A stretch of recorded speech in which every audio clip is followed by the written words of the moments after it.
Hazuki nowadays has kind of made a name for herself for her high-speed, hard-hitting style, while being disrespectful and a little goofy, but not nearly as goofy as her Odotai counterparts in her faction.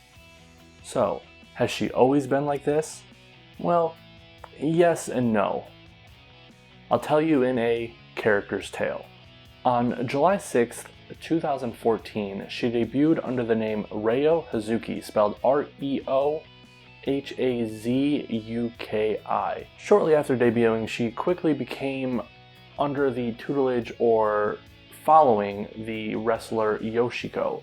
If you ever wondered why or how she got most of her moves, it's obviously coming from Yoshiko. If you look back at it, a lot of the moves are kind of the same. The sentons, the face wash kicks, and I believe the rolling pin thing that she used to do. Whether you like Yoshiko or not, or whether you can even stand seeing her after what she did, you have to at least admit that she was very talented back then, and we can actually think a lot of the mannerisms and or skills that Hazuki has now to her time in this period of stardom under Yoshiko. Right from the beginning, Hazuki was never really at the bottom card, or in the bottom that a lot of wrestlers are when they first start out. She was always in these high-profile matches teaming with much higher-up wrestlers than her. She was always the bottom one in the match because of this, but she was never exactly down, playing with the younger girls. She was always right there in the thick of everything. And that has a lot to do with the fact that right from the beginning, she was incredibly talented in the ring.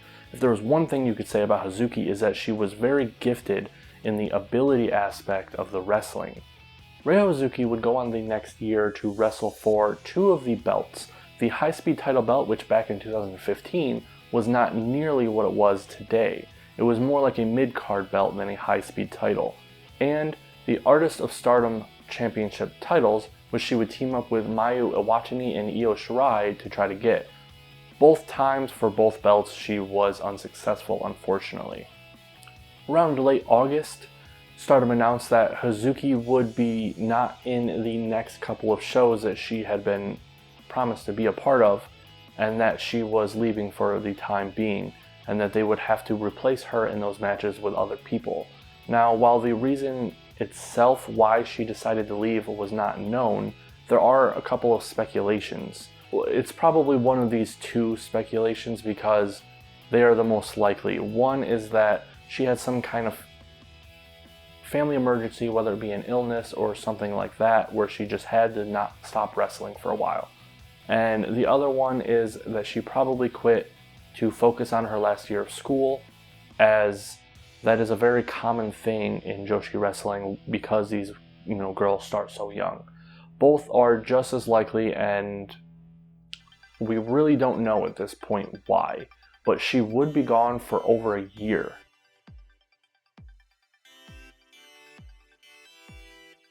After a long year, Hazuki would make her return, but not in the way that most people would usually return. Most people in Stardom would return as what they were before, but Hazuki was actually making a comeback as a new character. On November 11th, 2016, Io Shirai betrayed her longtime partner Mayu Iwatani to start Queen's Quest, and during that event, she brought out a masked figure that was obviously Hazuki, and stated that she was starting a new team with Stardom's Bomb Hazuki. Along with a new outfit and a new attitude change, another thing changed as well, and that would be Hazuki's name, that she started to change it to just Hazuki, but also the way it was spelled. It's just HZK. It wasn't until November 20th of that same year that Hazuki would actually make her in-ring return, teaming up with Io Shirai and facing Mayu Iwatani and Momo Watanabe, which, as you all know by this time, is the match that Momo actually betrayed everyone and joined Queen's Quest. And this was the beginning of Hazuki's Queen's Quest era. And what an era it was.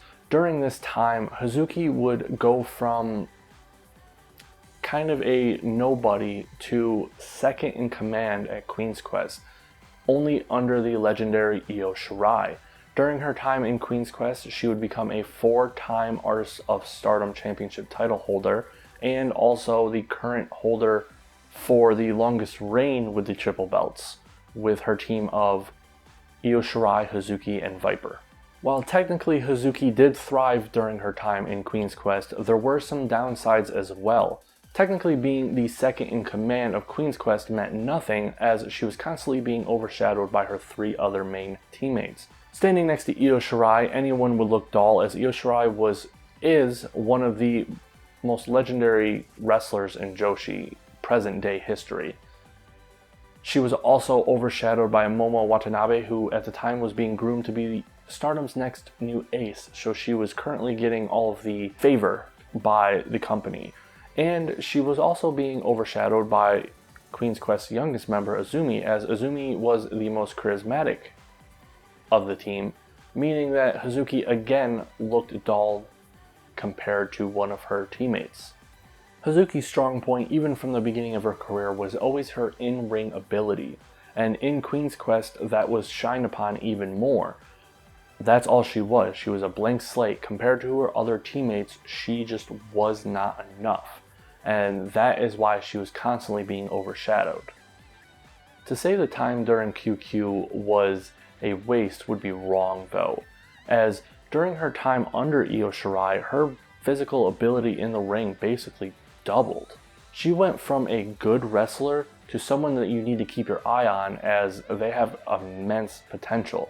The only thing she needed to work on was her charisma and personality.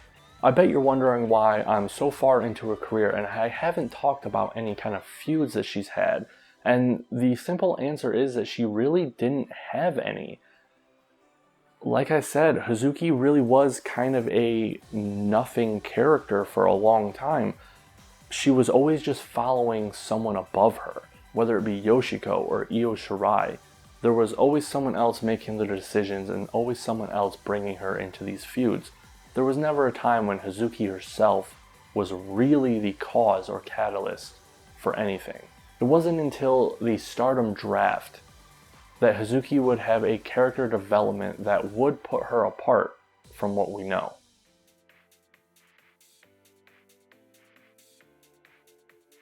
Stardom had changed during 2018, as it was no longer a individual wrestler company with a couple of factions, and it kind of morphed into everyone was a part of one of certain number of factions.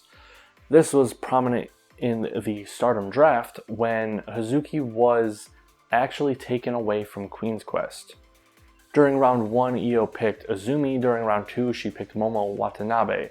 With Kagetsu having the first pick overall, she actually picked Hazuki in the 3rd round, resulting in Hazuki leaving her team and being forced to join the bad guys. In the beginning, Hazuki was not a fan of this at all. She would regularly, for the first couple of matches, not participate in any kind of the shenanigans Odotai would do, whether it be just goofing around or cheating. She decided to kind of stick to what she used to be instead of trying to join her new team. But shortly after, something clicked and she decided, you know what, I want to be like these guys. She started cheating, she started acting goofy. But the good thing here is that she didn't really change too much in terms of personality, as before she was kind of a dry blank slate that got overshadowed by everyone else on her team. Now she stood out by being that dry blank slate. She was now the straight man of Odotai. For those of you who don't know what a straight man is, it's a term, I believe, in comedy, usually in duos, where one of them is the goof, the idiot, and the other one is the straight man, to point out things that are wrong with what the other person just said or to react to something stupid. They're basically the normal one. And that was Hazuki's role for quite a while in Odotai. She would constantly point out things that someone said that was absolutely stupid, or she would be cracking up and laughing so hard while everyone else was just doing their Odotai thing. It really made her stand out, and it breathed a fresh breath air into the dead life that was Hazuki. Another big change though that happened during her joining of Odotai would be the name change. She still went by Hazuki, but now she's spelling it the correct way, Hazuki. No longer an abbreviation of 3 letters. She is throwing away all that she had that connected her to Queen's Quest. This is also the creation of what we could call Hazuki's first feud. I say that with some hesitation, as it's not really a feud, it only lasted a little while, but it's just kind of a long-term mellow thing, is that Hazuki seems to have a chip on her shoulder, and the chip has 2 names, Io Shirai and Momo Watanabe. It seems like in the beginning she blamed Io Shirai for not picking her and forcing her to join another team. And she also blamed Momo for taking the, I would say, the priority of Io over Hazuki herself.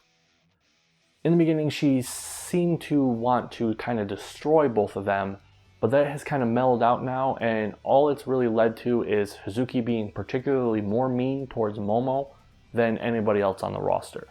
Her transition into Odotai wasn't so smooth though, as there was one particular member who was not happy about her joining, and her name is Hana Kimura.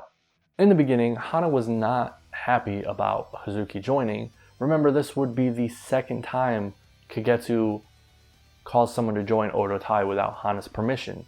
In the beginning, they butted heads quite a bit, and it wasn't until they had a singles match where Hazuki was able to actually beat Hana Kimura that Hana came around and kind of became friends with Hazuki, and it was pretty much smooth sailing from there. Hazuki was one of the members, everyone loved her, she loved everyone else, she had become what they were.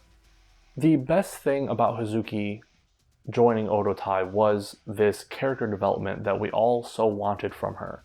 Like I said, she always had the in-ring ability, but she was lacking in the charisma aspect. If Hazuki's talent doubled while under Io Shirai, it tripled under Kagetsu. She was fast climbing up the card, becoming a name to be reckoned with. But there was one thing that always escaped her, and that was finally capturing the gold. That isn't without trying though, as she actually attempted to get some big name belts a couple of times. She attempted to get the white belt from Momo and failed, and she also attempted to get the tag belts on 2 occasions while in Odotai. Unfortunately, all 3 of those attempts failed.